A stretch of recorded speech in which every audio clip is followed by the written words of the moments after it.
산업 현장에서는 내국인 구인난과 인력난 문제가 갈수록 심각해지고 있는데요. 이러한 구인난으로 인해 인력이 필요한 기업이 늘고 있습니다. 국내 인력을 구하지 못한 중소기업이 외국인 근로자를 합법적으로 고용할 수 있도록 기업과 근로자를 연결해주는 제도가 바로 고용허가제입니다. 2022년 약 8만 명의 외국인 근로자가 입국하였는데 올해는 11만 명이 입국할 예정이라고 하는데요. 이는 2004년 고용허가제 도입 이후 가장 큰 규모라고 합니다. 늘어난 외국인 근로자를 위해 준비했습니다. 한국에 체류하는 외국인이 알아두면 도움이 되는 꿀팁, EPS 팁스. 그 첫 번째 이야기. 한국에 거주 중인 외국인 근로자가 알아둬야 할 긴급상황 대처법과 유관 기관 정보를 알려드립니다. 언제 어떻게 발생할지 모르는 사건, 사고, 도움이 필요한 상황이 생겼을 때 어디로 어떻게 신고해야 할까요? 각종 범죄와 교통사고 신고는 112, 재난, 화재, 응급 요청은 119에 신고해야 합니다. 전화뿐 아니라 문자, 영상통화로도 신고가 가능하다고 하니 한국어에 서툰 외국인에게 특히 유용하겠죠? 어디로 신고해야 할지 모르겠을 땐 어플을 통해 신고할 수도 있는데요.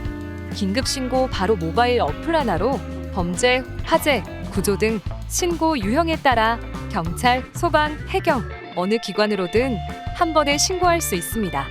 베트남어, 영어, 중국어, 필리핀어를 지원하며 그림을 보고 선택해서 신고할 수 있으니 훨씬 간단하겠죠?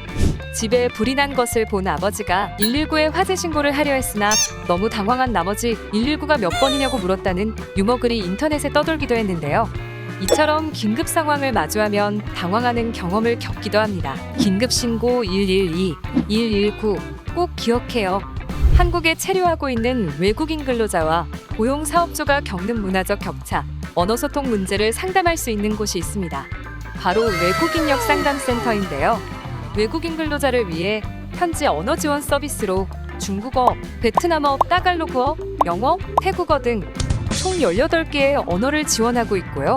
1577-0072를 누르고 해당 국가별 번호와 별을 누르면 선택한 언어로 상담이 가능합니다. 오전 9시부터 오후 6시까지 365일 연중무휴로 운영된다고 하니 도움이 필요할 때 언제든지 전화 한 번으로 고충을 상담할 수 있습니다. 이외에도 외국인 노동자 지원센터에서는 한국어, 생활법률, 정보와 교육 등을 지원하며 각종 문화행사, 직업 관련 정보를 제공하고 있습니다. 전국에 총 9개의 센터가 있으니 이번 기회에 가까운 센터를 확인해보는 것도 좋겠죠? 처음 한국을 찾은 외국인들이 가장 놀라는 것, 편리한 교통, 의료 서비스, 다양한 반찬, 바로 24시간 영업. 한국에선 24시간 영업하는 곳을 쉽게 찾아볼 수 있는데요.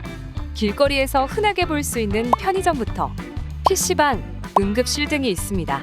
편의점에서는 다양한 식료품을 비롯해 안전상비 의약품, 간단한 생필품, 교통카드 등을 구매할 수 있고 인터넷, 프린트 사용이 필요할 땐 PC방을 이용할 수 있습니다. 명절 기간이나 주말, 야간, 새벽 시간에도 약국을 이용해야 하는 경우가 종종 있는데요. 공휴일에도 운영하는 약국이 있습니다.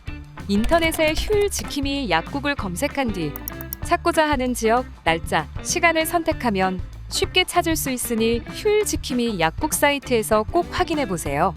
약국뿐 아니라 앞서 소개한 112, 119 신고도 24시간 가능하며 응급실에서 기본적인 처치를 받을 수 있습니다.